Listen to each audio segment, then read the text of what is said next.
Election ಕಮಿಷನ್ನವರು ಈ SIR ಮಾಡೋದಕ್ಕೆ ಸುಮಾರು 13 ವಿವಿಧವಾದಂಥ ಪ್ಯಾರಾಮೀಟರ್ಸ್,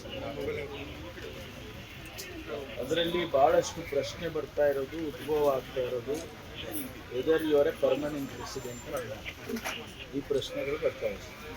ಅದಕ್ಕೆ ನಾವು ರಾಜ್ಯ ಸರ್ಕಾರ ವಿದಿನ್ ಅವರ್ ಲಿಮಿಟೇಷನ್ಸ್ ಅದನ್ನು ನಾವು ಒಂದು ಸರ್ಟಿಫಿಕೇಟ್ ಕೊಡಿ. ಈಗ ಹಿಂದೆ ಎಲ್ಲ ಕ್ಯಾಸ್ಟ್ ಸರ್ಟಿಫಿಕೇಟ್ ಕೊಡ್ತಾ ಇದ್ದೀವಿ, ಹಿಂದೆ ಎಲ್ಲ. ಈಗ ನಾವೆಲ್ಲ ಶಾಲೆಯಲ್ಲಿ ಓದುವಾಗ ನಮಗೆ ಸರ್ಟಿಫಿಕೇಟ್ ಕೊಡೋರು, ಅದೇ ಪ್ರಕಾರ ಅದೇ ಕಂಟಿನ್ಯೂ ಮಾಡಿ, ಅದೇನು ಹೊಸದಾಗಿ ಮಾಡುವಂಥದ್ದಲ್ಲ. ಹಿಂದೆ ಯಾವುದೇ ಕಾಸ್ಟ್ ಸರ್ಟಿಫಿಕೇಟನ್ನು ಕೇಂದ್ರ ಸರ್ಕಾರ ಏನು ಕೊಡ್ತಾ ಇರಲಿಲ್ಲ, ರಾಜ್ಯ ಸರ್ಕಾರನೇ ಕೊಡ್ತಾ ಇದ್ವಿ. ಇಲ್ಲಿವರೆಗೂ ಯಾವ ಸರ್ಟಿಫಿಕೇಟ್ ಕೇಂದ್ರ ಸರ್ಕಾರ ಕೊಟ್ಟಿದೆ?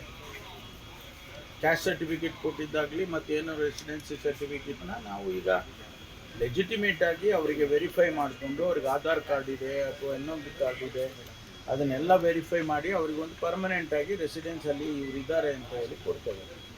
ಅದರಲ್ಲಿ ಏನು ತಪ್ಪಿದೆ? ನಡೆಯೋ ಟೈಮ್ನಲ್ಲೇ ಕೊಡಬೇಕಿಲ್ಲ, ನೀವು ಅವಶ್ಯಕತೆ ಇದೆ ಅಂತ ಕೊಡ್ತಾ ಇದ್ದೀವಿ. ಈಗ ಹುಡುಗರು, ನಮ್ಮ ವಿದ್ಯಾರ್ಥಿಗಳು ಸುಮಾರು 50-60 ಸಾವಿರ ಜನ ಕ್ಯಾಸ್ಟ್ ಸರ್ಟಿಫಿಕೇಟ್ ಇದ್ದೆ ಅವರಿಗೆ CET-ನಲ್ಲಿ ಅದರಲ್ಲಿ ಎಲ್ಲ ತೊಂದರೆ ಆಗಿದೆ. ಸಪೋಸ್ ನಾವು ಇದನ್ನು ಕೊಡುವಾಗ ಈಗ ಪರ್ಮನೆಂಟ್ ರೆಸಿಡೆನ್ಸ್ ಸರ್ಟಿಫಿಕೇಟ್ ಕೊಡುವಾಗ ಒಂದು ವೇಳೆ ಅದರಲ್ಲಿ ಕ್ಯಾಸ್ಟ್ ಸರ್ಟಿಫಿಕೇಟ್ ಕ್ಯಾಸ್ಟನ್ನು ಮೆನ್ಷನ್ ಮಾಡಿ, ಅದು ಆ ಮಕ್ಕಳಿಗೆ ಅನುಕೂಲ ಆಗುತ್ತೆ. ಎಲ್ಲವನ್ನೂ ನಾವು ಪೊಲಿಟಿಕಲ್ ಆ್ಯಂಗಲ್ನಲ್ಲಿ ನೋಡೋದು ಸರಿ ಇಲ್ಲ. ಭಾರತೀಯ ಜನತಾ ಪಾರ್ಟಿಯವರು ಅದು ಸರಿ ಇಲ್ಲ, ಕ್ಯಾಸ್ಟ್ ಸರ್ಟಿಫಿಕೇಟ್ ಇವ್ರು ಯಾರು ಕೊಡೋದಕ್ಕೆ, ಇದೆಲ್ಲ ಮಾತುಗಳೇ ಅಲ್ಲ. As A government we also have A responsibility. Sir, ಈಗ ಅವ್ರ ಆರೋಪ ಏನು ಅಂದ್ರೆ, ನೀವು ಬೇಕಾಬಿಟ್ಟಿಯೇ ಕೊಡ್ತಾ ಇದ್ದೀರಾ, ಬಾಂಗ್ಲಾದೇಶಿಗರಿಗೆ ಕೊಟ್ಬಿಡ್ತಿದ್ದೀರಾ, ಅವ್ರ SIR ಇನ್ಕ್ಲೂಡ್ ಆಗ್ತಾ ಇದ್ದಾರೆ, ಈ ತರದ ಆರೋಪ ಮಾಡಿ ಹೋಮ್ ಮಿನಿಸ್ಟ್ರಿ ಇಂಟರ್ವ್ಯೂನ್ಸ್ ಕೇಳ್ತಾ ಇದ್ದಾರೆ ಸರ್. ಬಾಂಗ್ಲಾದೇಶದ ಪ್ರಶ್ನೆನೇ ಬರೋದಿಲ್ಲ, ಇದು ನ್ಯಾಷನಲ್ ಇಶ್ಯೂ. ನಾವು ಬಾಂಗ್ಲಾದೇಶದವರಿಗೆ ಸಿಟಿಸನ್ಶಿಪ್ ಕೊಡೋಕ್ಕಾಗಲ್ಲ, ರಾಜ್ಯ ಸರ್ಕಾರ ಕೊಡೋಕ್ಕೆ ಬರೋದಿಲ್ಲ. ಒಂದು ವೇಳೆ ಆ ರೀತಿ ಇದ್ದು ಆ ಬಾಂಗ್ಲಾದೇಶದವನು ಯಾರಾದರೂ ನಮ್ಮ ದೇಶದವ್ರನ್ನ ಮದುವೆ ಆದರೆ ಅದಕ್ಕೊಂದು ಪ್ರೊವಿಷನ್ ಇದೆ, ಅದಕ್ಕೆ ಇಲ್ಲಿ ರಾಜ್ಯ ಸರ್ಕಾರದಿಂದ ರೆಕಮೆಂಡೇಶನ್ ಹೋಗುತ್ತೆ, ಅಲ್ಲಿ ಬರೀತಾರೆ. ಅದು ಬಿಟ್ಟು ನಾವು ಯಾರೂ ಕೂಡ ಬಾಂಗ್ಲಾದೇಶದವ್ರಿಗಾಗಲಿ ಅಥವಾ ಯಾವುದೇ ದೇಶದವರಿಗೆ ನಾವು ಸಿಟಿಸನ್ಶಿಪ್ ಕೊಡೋಕ್ಕೆ ಬರೋದಿಲ್ಲ, ನಾವು ಕೊಡೋದು ಇಲ್ಲ. ಆದರೆ ನಮ್ಮಲ್ಲಿರ್ತಕ್ಕಂಥ ರೆಸಿಡೆನ್ಸಸ್ಗೆ ಆ ರೆಸಿಡೆನ್ಷಿಯಲ್ ಸರ್ಟಿಫಿಕೇಟನ್ನು ಕೊಡೋದಕ್ಕೆ ನಮ್ಗೆ ಯಾವ ತಕರಾರು ಇಲ್ಲ. ಸರ್, ಈಗ ಭಾನುವಾರ ಕೂಡ ಸಬ್ ರಿಜಿಸ್ಟ್ರಾರ್ ವರ್ಕ್ ಮಾಡ್ಲಿಕ್ಕೆ ಆದೇಶ ಮಾಡಿದ್ರಿ, ಏನು ಇಂಟೆನ್ಷನ್? ಅಲ್ಲ, ನಮಗೆ ಈಗ ಬೇಗ ಸ್ವಲ್ಪ ಈಗ 2 ದಿನ ರಜಾ ಬಂತಲ್ಲ, ಶನಿವಾರ ಭಾನುವಾರ, ಅದು ಸ್ವಲ್ಪ ಮೇಕ್ ಗುಡ್ ಮಾಡಬೇಕು ಅಂತ ಅದನ್ನು ನಾವು ಮುಂದಿನ ದಿನಗಳಲ್ಲಿ ಕಾಂಪನ್ಸೇಟ್ ಮಾಡ್ತೀವಿ. ಅದೇನೋ ಅವ್ರಿಗೆ ಲಾಸ್ ಆಗೋದಿಲ್ಲ, ಅದಕ್ಕೆ ಒಂದು ದಿವಸ ಅದನ್ನು ಮಾಡಿದ್ದೇವೆ. ಈಗ ಪಾವತಿ ಆಗ್ಬೋದು, ಹಕ್ಕುಪತ್ರಗಳಾಗ್ಬೋದು, ಇವೆಲ್ಲ ಸ್ವಲ್ಪ ಫಾಸ್ಟ್ ಫಾರ್ವರ್ಡ್ ಆಗಿ ಬರೀ ಎಷ್ಟು ದಿವಸ ಅದನ್ನೇ ಮಾಡ್ಕೊತ ಕೂತ್ಕೊಳ್ಳೋದು. ಆಮೇಲೆ ಈಗ SIR ಬೇರೆ ಇದೆ, ಆಮೇಲೆ ಸೆನ್ಸಸ್ ಬೇರೆ ಬರುತ್ತೆ, ಸುಮಾರು ಕೆಲಸಗಳು ಅವರಿಗೆ ಜವಾಬ್ದಾರಿ ಹಾಕಿತ್ತು, ಅದಕ್ಕೋಸ್ಕರ ಮಾಡಿದ್ವಿ.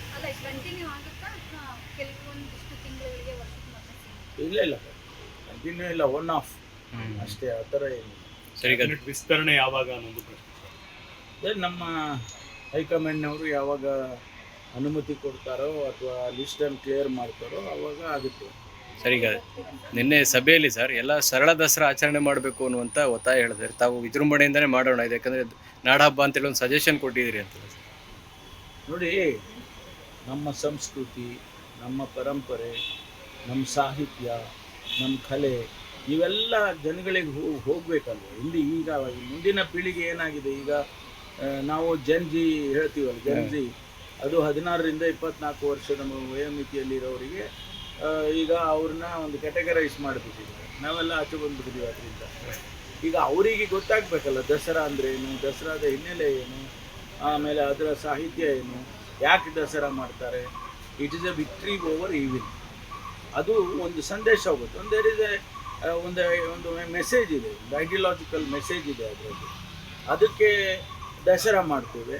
ಅಲ್ಲಿ 9 ದಿವಸ ಆ ದುರ್ಗೆಗಳನ್ನು ಪೂಜೆ ಮಾಡಿ, ನಮ್ಮ ಹಿಂದೂ ಸಂಸ್ಕೃತಿಯಲ್ಲಿ ಅದು ಒಂದು ಆಚರಣೆ. ಅದು ಗೊತ್ತಾಗಬೇಕಲ್ಲ ಯಂಗರ್ ಜನ್ರೇಷನ್ಗೆ, ಯಾಕೆ ಮಾಡ್ತಾರೆ, 9 ದಿವಸ ಯಾಕೆ ಮಾಡ್ತಾರೆ, ಒಂದಿನ ಮಾಡಿದರೆ ಆಗೋದಿಲ್ವ ಅಥವಾ ಮಾಡದೇ ಇದ್ದರೆ ಆಗೋದಿಲ್ವ ಅಂತ ಕೇಳೋ ಜನ್ರೇಷನ್ ಇರುವಾಗ ಈಗ ನಾವು ಅವರಿಗೆ ಹೇಳಬೇಕಲ್ಲ ಇದು ಅದಕ್ಕೆ ಸರಳವಾಗಿ ಮಾಡೋದ್ರಲ್ಲಿ ಏನು ಸೇವ್ ಮಾಡ್ತೀರಿ ನೀವು? ಒಂದು 4-5 ಕೋಟಿ ಸೇವ್ ಮಾಡ್ಬೋದು. ಅದಕ್ಕೆ ನಾನೊಂದು ಸಲಹೆ ಕೊಟ್ಟೆ, CSR ಫಂಡು ಕೇಳಿ ಯಾರಿಗಾದರೂ ಹೇಳಿದರೆ ಕೊಡ್ತಾರಪ್ಪ CSR, ಅದಕ್ಕೆ ಯಾಕೆ ಅಷ್ಟೊಂದು ಒದ್ದಾಡ್ತೀರಿ ಅಂತ ಹೇಳಿದೆ. ಅದನ್ನು ಸರ್ಕಾರ ಗಂಭೀರವಾಗಿ ತೊಗೊಂಡಿದೆ. ಮುಖ್ಯಮಂತ್ರಿ